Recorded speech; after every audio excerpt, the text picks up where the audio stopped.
Katie. I'm a neurodivergent coach and community builder in Portland, Oregon, and I am back reading Feel Something, Make Something by Metz. If you can tell, I'm in the same outfit as the last video because I just cannot wait to read this book, so I'm just going to read it. This section is called Part 1, The Feeling. And there's some art here with Cheerios and bourbon. It says comfort food to soothe the sting of rejection. There's a blind portraiture drawing saying it's been a while since I've sat with myself, October 14th. And there's a drawing that says on it, whiskey that's spicy, burn that makes you forget, and around it says, I want to scream and run away, drink whiskey and sing hymns. I want tomorrow to be a normal fucking day. I don't want Christmas to come, and I don't want to feel so broken. I hate the gosh darn holidays. November 25th, 2020. There's that.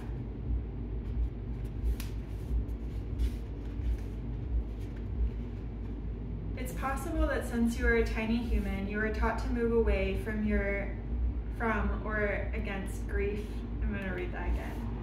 It's possible that since you are a tiny human, you are taught to move away from or against grief, anger, envy, doubt, or any number of emotions.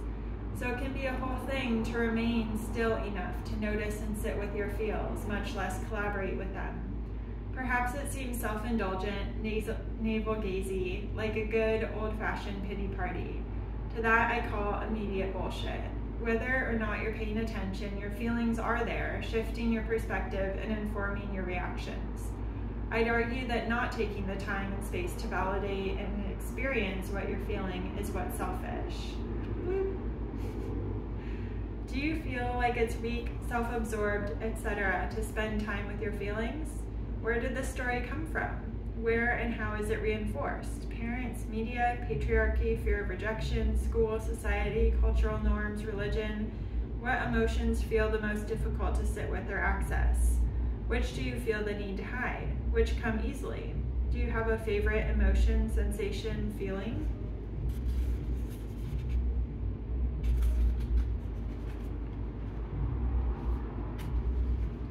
Some of the ways my body lets me know that I'm having a feel. Isn't it wild how a lot of these sensations show up for both positive and negative feelings? Can you keep track of how often you feel the same kind of physical sensation in different sorts of emotional situations? So there are a whole bunch of drawings here. Marks, if you want to call it that. Frozen, can't move or feel your body, out of control, overwhelmed by choices, impatient, anxious, manic sensations or impulses. You do that, kind of moving your fingers around. Spinning thoughts, can't focus on anything, shallow breathing, the lungs are like tied up. In a haze or fog, a sudden urge to hide or repress an emotion, surge of adrenaline or energy, suddenly heightened or lowered inhibitions. I love the visuals. My top avoidance strategies. 0 out of 10 would not recommend. What tactics do you use to avoid uncomfortable sensations and emotions? What are the side effects of evading yourself? No judgment here, we're just getting curious. Netflix but no chill. Red wine, numbing out. This says buy with one click. Middle of the night online shopping, hiding in bed, the scroll, overcommitting myself.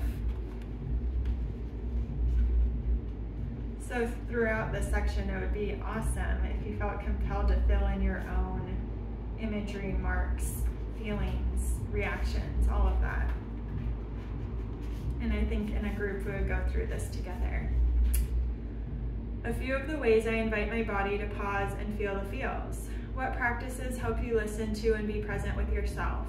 When do you feel safest in your body? Think about the things, places, and activities that bring stillness. Watching the clouds, connecting to my senses, walking without my phone, so hard, so good. Self-inquiry, there's a tarot deck. Feeling your feels can be overwhelming and even a little scary. I found 2 practices to be quite convincing when trying to coax out the feels. body maps and mind maps. You can see a little closer. 1. let's dive in. These are my favorite tools for excavating feelings. They function as proactive practices when added to your daily rituals or as emergency self-soothing in moments of panic or overwhelm. All you need is something to make marks with and something to make marks on. A sticky note and crayons, some chalk and cement, the back of a parking ticket and a Sharpie, or your favorite notebook and pen. What a luxury. Body map, the noticing. A visceral practice of observing sensations in your body and assigning them words, colors, textures, or objects, correlating the intangible with common imagery, offering context and a gentle entry into the ancient wisdom of our bodies. Mind map, the processing. A cerebral practice of emptying the contents of your mind onto paper in pursuit of making connections between concepts and ideas, providing a safe container to explore the tangled thoughts and feelings swirling around your mind.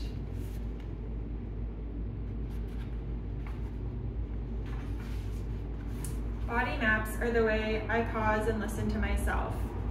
It's how I know where to begin. Without them, I find it much harder to know how I feel or what I need.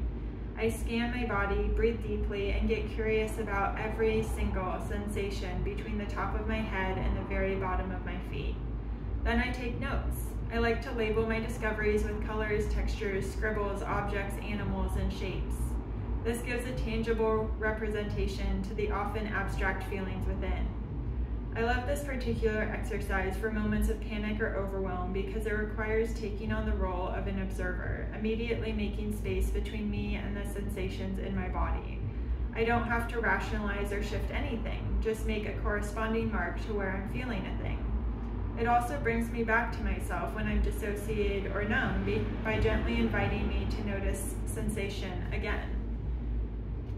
And this is stream of consciousness. Here are some examples of body maps, which I just think are so cool. So some of these say, constant knot in my throat, sustaining a life with a body, I tell time by the weight of my breaths, heavy crushing weight, constant joy and terror, too much to contain, tunnel of repression, my life revolves around these milky nips.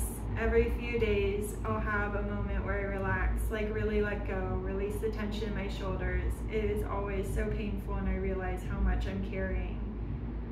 The mouse says, shh. Shallow breathing, ignored or neglected in need of tending. Tender, soft, sacred center. Repressed feelings, aka sadness containers. Scribbles as meditation.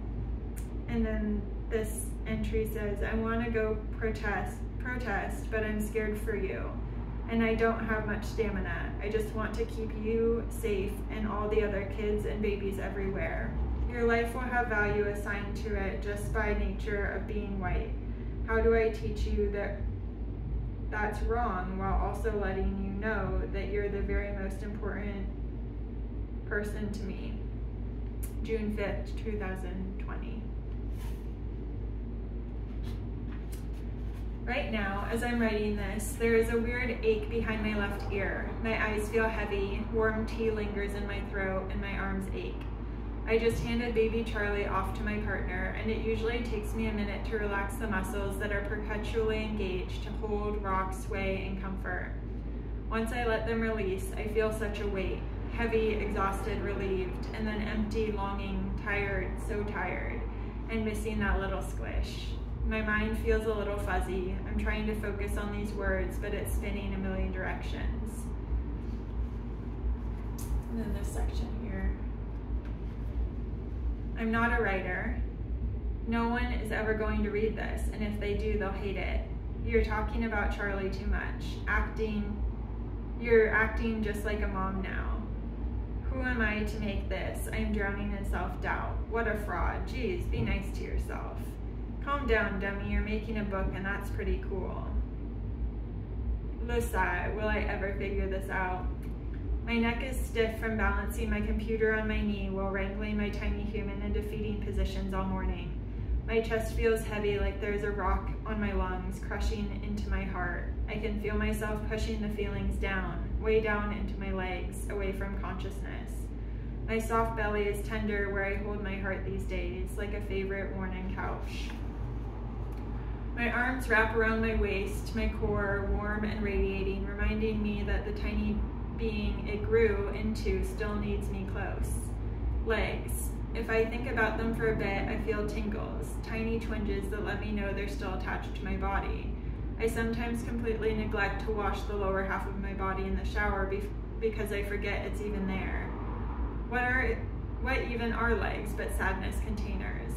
I've been trying to remember that I have form beyond my waist. It's a work in process. There's this beautiful drawing of Caitlin, and it says, spinning thoughts in the head, rocks in my throat, all the feelings I don't want to feel moving down the body, feels to ignore in one leg, hidden feels in the other, tangled, sticky, heavy noodles for arms.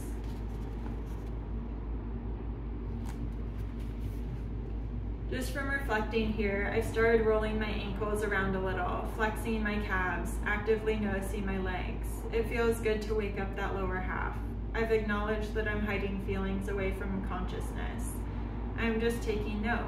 I know I'm not currently in a position to unpack all the feels I'm actively repressing, but being aware feels super important. I think I could make a list of them to process in therapy later. That weird annoying pain in my head has floated away and my eyes feel brighter. My arms feel 10 times heavier, so I draw them as noodles looping and wrapping in sticky tangles gathered on the ground at my feet. How to make a body map. Outline your body. There's no magic here, just a line making the form of a body, a head, torso, and limbs. Don't get stuck on making it perfect. All you need is a frame to hold what you're feeling. Sometimes my body maps are tight and realistic, other times they have more in common with a blob than a person. Let it be playful. Make a stick person for all I care. Assign words and images. Take a deep breath and check in with your body. It often helps to start at your head and work down, or vice versa. Taking note of what you can feel. Can you attach a shape, color, animal, object, texture, phrase, or word to each physical sensation? It doesn't have to make sense. Just listen to everything your body is telling you and mark it down on the corresponding spot on your outline. This can be a rapid scribble expressing a specific tingle in your body, or you can spend an hour chronicling each and every twinge, ache, longing, and memory lodged inside you. Let this practice be whatever you need it to be. That's all, folks. That's all there is to it. This simple practice has taught me so much about the wisdom and creativity of my body. Body maps have helped me identify recurring sensations, like how I always shove things I don't want to think, feel, down into my legs, and have shown me the warning signs of overwhelm, panic, longing, and anger, so I'm able to attend to my needs before they take over. They've also shown me where peace and relief live in my body, what pleasure and joy feel like, so I can reach out greedily for more. Your body is a book, and it has so much to tell you. Listen, be curious, let it know you're here to collaborate. Label every physical sensation you're experiencing. Label every emotion that is present for you and where they live in your body. Mark all the places you feel joy in your body or any other emotion. Mark all the places you feel grief in your body. Draw all the things you consume today. I love doing this one. Media, information, nourishment, ideas. Go to a distinct memory, settle into your body, and map the sensations, thoughts, and feelings you experienced at that time.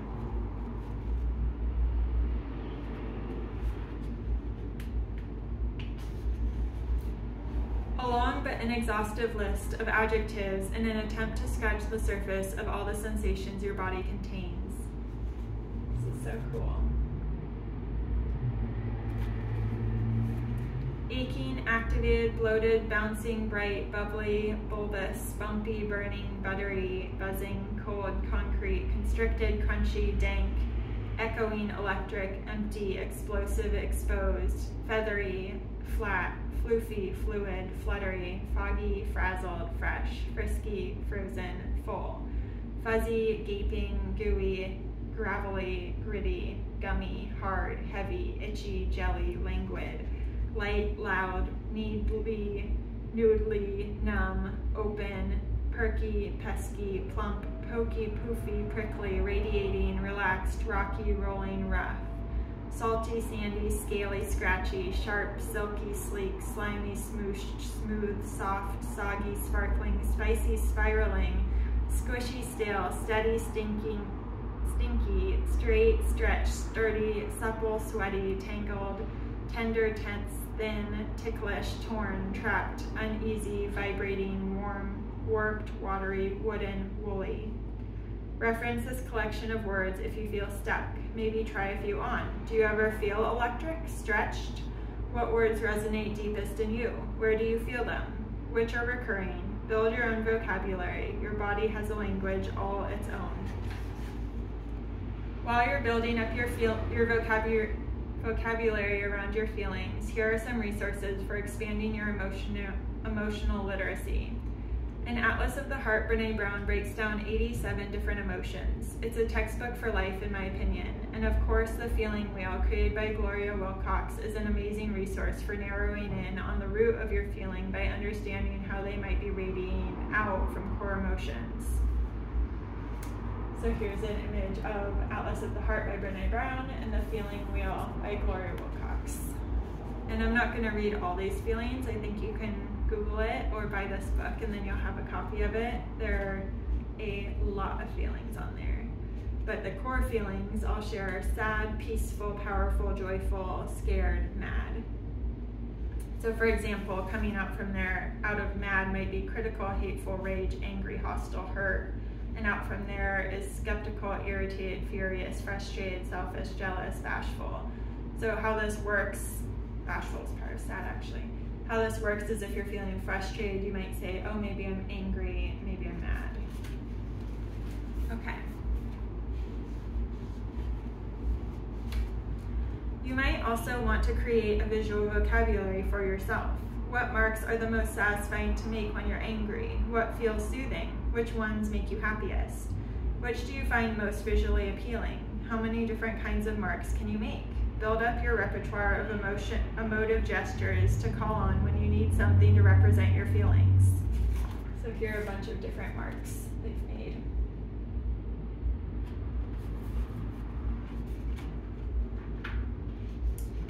Mind maps are a web of every thought connected to a central idea. A mind map is just a fancy word for writing down every thought associated with fill in the blank. Know when your mind feels like a crayon scribbling of sticky spaghetti, blurring your ability to follow a thought? That's when I know it's time to make a mind map. Take that tangled mess and put it on paper. It takes some getting used to. Releasing your thoughts on a page without censoring yourself feels awkward and messy at first, but this practice soothes that white-hot blur in your mind and lets you follow the trails. It helps untangle the overcooked noodly thoughts. This is a plastic mind map. This is just stream of consciousness. So here's plastic mind map, here's stream of consciousness. Here are some diagrams and lists.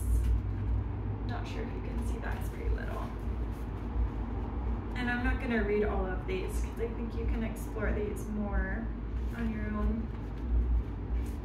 For the past 5 years, I've been moonlighting as an adjunct professor in the Design and Visual Art program at Maryville University. On the first day of class every semester, I write a word on the whiteboard, like blue, and coax my new students to the board with shiny new dry erase markers and ask them to write down everything they associate with that color. First they'll write water, sky, baby boy. Then they look at me expectantly, waiting for the next step. I ask them to keep going. Rain, shower, tub, yellow duck. Can I put yellow duck, someone asks? Is that too far-fetched? I say there are no rules and ask them to keep going. There's usually an awkward pause where they're trying to decide if I'm for real. I ask them to think about emotions, places, personal experiences, pop culture, etc.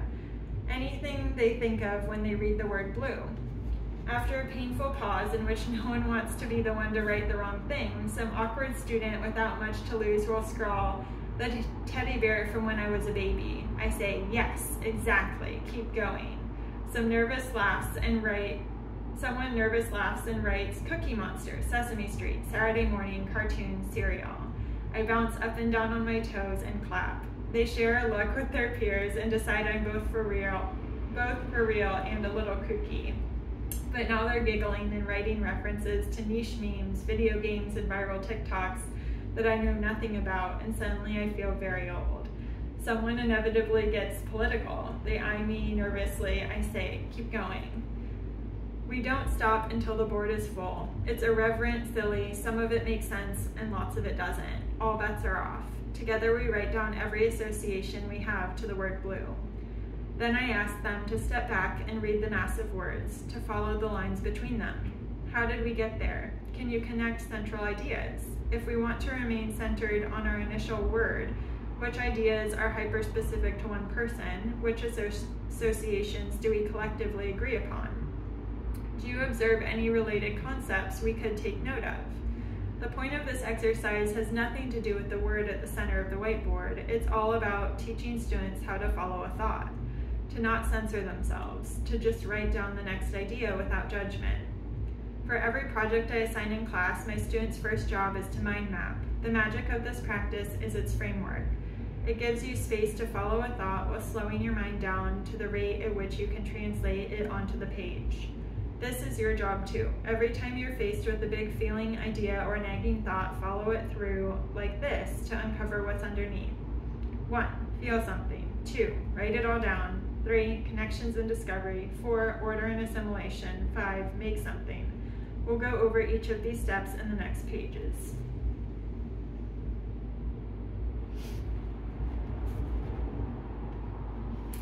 Let it all out. Take that tangle out of your mind and let it spill onto the paper. Follow each rabbit trail, thought pattern, association, and connection. In a classic mind map or word web, I write a central theme in the middle of the page. Then I fill the paper with everything that comes to mind when considering that concept and each subsequent word, phrase, image, etc. This is just one way of getting your thoughts out. Your mind map can take the form of a list, stream of consciousness, associative writing, poetry, prose, doodling, or something else entirely. So here's an example. And it says brain tangle in the middle. And I'm not going to read all of these, but I'll read some. It says hungry, need to pause and untangle thoughts and fears. Try and fill the space outside my head with as much noise as possible to drown out the buzz inside my brain. Panic, heart pounding, shallow breath, sweaty, belly breathing. Spinning thoughts, spiral, blink a lot. Can't order my thoughts, blur, frozen, unable to take action. Refuse because it'll take up some precious time, berate myself, catch-22, spend time trying to be productive, accomplish nothing. And it goes on from there. Connections and discovery. After releasing the contents of your mind, take a step back. This is the tender and careful work of seeing yourself without shame or judgment. Make some breathing room between you and all the fragmented, messy things you just let spill onto your page. This might mean walking across the room from your paper and viewing it at some physical distance, drinking a full glass of water before reading back through, or maybe setting it aside for an hour or a day so you can return with fresh eyes. When you're ready, read back through your mind dump with curiosity. If you feel yourself assigning judgments to what you've written, take a breath, then let it go. Nothing is good or bad here. Let your pen and paper be a morally neutral space. Anything is possible. 1. Find a pattern. Are there any repeating themes or words or phrases? Which feel most pressing? 2. Look for opposites. Are there any conflicting ideas? Are they both true? Can you imagine a world where they aren't in opposition to each other? 3. What's missing? As you read back through your map, is there anything you want to add? So on this one, you can see there are some orange marks, some additions. Some of them say, take a nap. Maybe I could drink a glass of water. Move your body. Ask for more time. This perpetuates the spiral. Need to cut stimulus. People who will always be honest but never judge. Ian Kaplan, High Indicator. Sorry for the mispronunciation. Embrace it. Go do yoga or a walk. Order and assimilation.